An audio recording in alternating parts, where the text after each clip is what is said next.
মানে তুমি 10-এ কত দিতে চাও এটা? অবশ্যই 7। 7। আচ্ছা পিজা অনেক টেস্ট, বাট আমরা ট্রাই করতে এসের জন্য আচ্ছা, কেমন লাগতেছে এটা খাওয়ার পর? মানে কেমন এখানকার মানে পিজ্জাটা কেমন? কত দিবা এটা?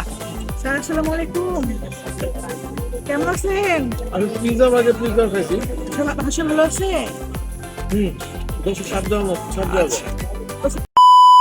So guys, this is Siam the Chokai. Welcome to my another new vlog video. So guys, basically আজকে কোথায় আছি? আজকে হলো ফুড রিভিউ করতে। মানে একদিনের জন্য রাস্তান দা ছোট ভাই হয়ে গেলাম, মানে সিয়াম দা ছোট ভাই। বেসিক্যালি আমি কোনো ফুড ব্লগার না, মানে একদিনের জন্য ফুড ব্লগার হয়ে গেলাম। আর আজকে আমরা যাচ্ছি হলো কোথায়, মানে পিজুতে যেতেছি ফুড রিভিউ করার জন্য।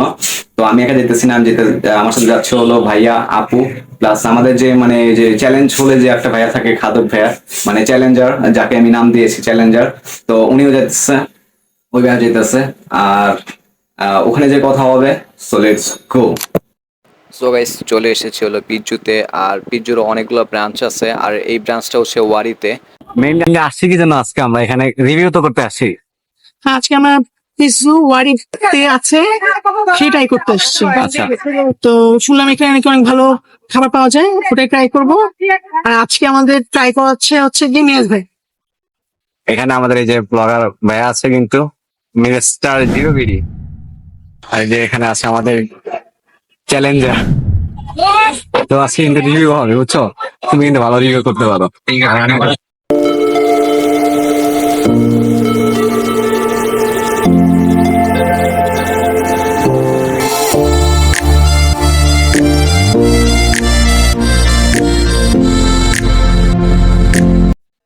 তো গাইস, ফার্স্টে পিৎজা আসছে। তো এখন আমরা পিৎজা খাই, রিভিউ দিব এটা খেয়ে, মানে কেমন এটা। এটা হলো আমরা আসি হলো আজকে পিৎজুতে। আর খাওয়ার পর দেখা যাবে যে এখানকার পিৎজা কিরকম। আমরা কিন্তু মানে ফুড ব্লগার না, বাট আজকে রাস্তার ছোট ভাই হয়ে গেলাম।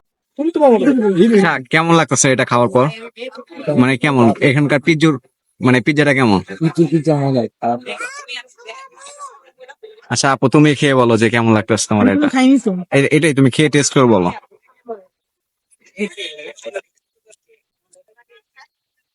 কেমন টেস্ট?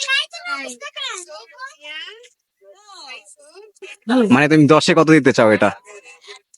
অবশ্যই 7। 7। আচ্ছা পিজা অনেক টেস্ট, বাট আমরা ট্রাই করতে এসের জন্য ভালো, খারাপ না। এখন আমরা ভাইয়ের কাছ থেকে নিব। আমি এখনো খাইনি। আচ্ছা, খেয়ে দেখি, খেয়ে বলছি। 10-এ কত দিবা এটা? স্যার আসসালামু আলাইকুম, কেমন আছেন? আমি পিৎজা বাজে পিৎজা খাইছি। সবার ভাষা ভালো আছে? 207 দেওয়ার মতো, 7 দেওয়ার মতো। তো স্যার আপনাদের কি ঘি আছে? দেখতো। Guys, এখন আমি টেস্ট করব, মানে এটা কত পাওয়া যায় 10-এর মধ্যে কত, দেখা যাক। আমি 5। 10-এ 5। আচ্ছা, বাট পিজা বেস্ট বাজার জন্য।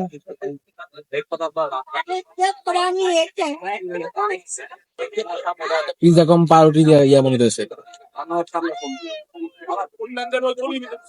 10-এর মধ্যে 7ই, মানে পিৎজাটা বেস্ট, বাট এটা নকল হবে। চিকেনটাও খেয়ে দেখলাম, এটা 10-এর মধ্যে 5 দেওয়া যায়, কারণ বিএফসি চিকেনটা বেশি বেশি মজা কিনা। তোমার বিএফসি চিকেনটা কেমন লাগে? দেখছি তো মজা, এটা মোটামুটি পাহামরি না। আর আমরা যে কম্বোটা দেখে এসেছিলাম, যে মানে ছবির সাথে কমিং নেই, তুমি তো বড় দেখে গেছি কেন ছোট। আপনারা নেক্সট টাইম এটা না খেয়ে ঠিক, আসলে মানে এখানে যে দেখে ভাবছিলাম যে অনেক মজা হবে, বাট মানে একটা জিনিস উদাহরণ দেওয়া যায়, মানে চকচক করলেই শোনা হয় না। আসতে পারেন মানে পিজ্জুতে। এটা কয় তলায়? 8 তলায় না? এনভায়রনমেন্টে অনেক সুন্দর আছে। আর খাবার টেস্টও মোটামুটি ভালো, খারাপ না একেবারে। আর পিজ্জুয়ের খাবারের কোয়ালিটি ও কোয়ান্টিটির কথা বলতে গেলে আমাদের কাছে খাবারের কোয়ালিটি এবং কোয়ান্টিটির তুলনায় দামটা একটু বেশি মনে হয়েছে, যে কারণে আমরা এই ব্যাপারটা যখন তাদেরকে শেয়ার করতে যাই, তখন তারা উল্টো আমাদের ভ্লগের পারমিশনের ব্যাপারে প্রশ্ন তোলে, যা তারা অনেক আগে থেকেই লক্ষ্য করছিল। যাই হোক, তাদের এই ব্যবহারটি আমাদের কাছে মোটেও ভালো লাগেনি, কারণ আমরা বিশ্বাস করি মানুষ তার কষ্টের টাকা খরচ করে পরিবারকে একটু ভালো সময় উপহার দেওয়ার আশায় এই সমস্ত জায়গায় আসে। তো সেই দিক বিবেচনায় এইরকম ব্যবহারটা মোটেও কাম্য নয়। যাই হোক, আপনারা যখন আসবেন আশা করি উক্ত বিষয়গুলো মাথায় রেখে আসবেন। ধন্যবাদ। সো গাইস, এত পর্যন্তই ভিডিও ছিল। ভিডিও যদি ভালো লাগে লাইক কমেন্ট শেয়ার করবেন আর পেজটাকে ফলো করতে বলবেন না। আর তো সবাই ভালো থাকবেন, সুস্থ থাকবেন। নেক্সট ভিডিও দেখা হচ্ছে। আল্লাহ হাফেজ।